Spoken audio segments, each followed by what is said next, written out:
Today I'm going to walk you through how to install this NiLight 3 light bar kit. It was relatively easy. It doesn't really come with any kind of instructions, so if you're not mechanically savvy or technically savvy, then it may be a little bit difficult for someone to install these without some type of direction. So today I'm just going to walk you through kind of the way that I went about doing it. You can do it a number of different ways. The harness kit that they provide comes with enough wire that you can definitely kind of move these where you want to put them. If you're kind of wanting to put them up there on the rack, or if you want to put them down by the bumper down there, you have enough wire to do so.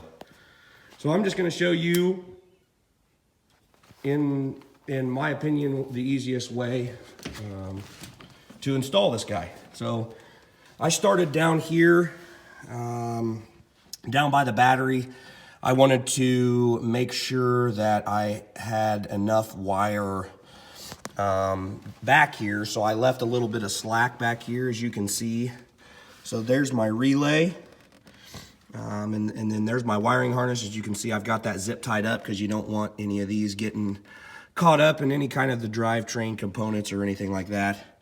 I've got that there, the positive and negative wire hooked up with the inline fuse. But obviously that's not where we need to start. What we need to do is just put this side of the wiring harness near the batteries, maybe wrap it around that battery handle there.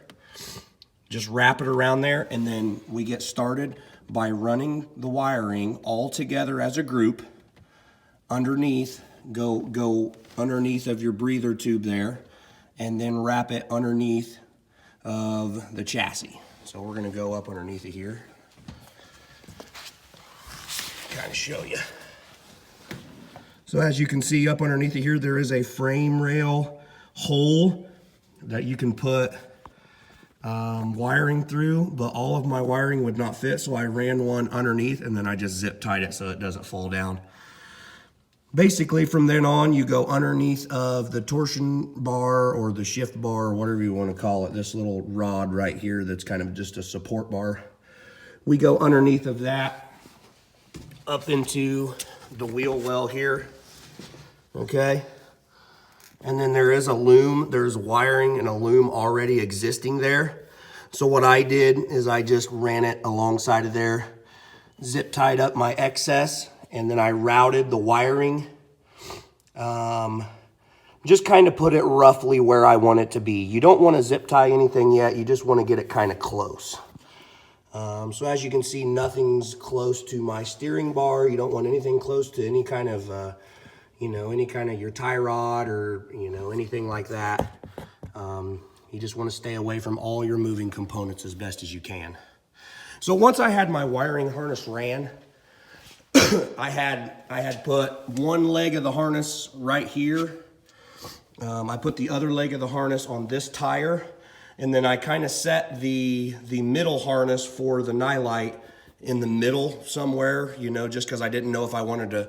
I was thinking about mounting it down here. In the end, I ended up sticking it up there, and I like the setup there. I can see really well at night. We tried it out last night. So at that point, we just kind of tried to center, obviously as best we could, where we wanted the two smaller 6 bulb lights there. The 6 LED lights, we just kind of centered those. We took measurements from this hump right here to the end there, and then we took measurements from this bar down to the edge.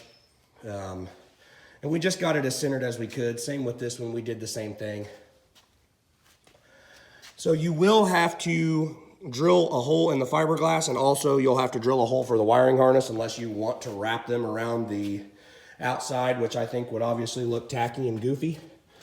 So that's what I had to do. I ended up just drilling 2 holes and then just got everything centered And you also, when you're running the wiring harness, you need to keep in mind that you have to mount your switch. So make sure that you have wire going to your switch there to make sure that you have enough length and lead there to allow for your switch.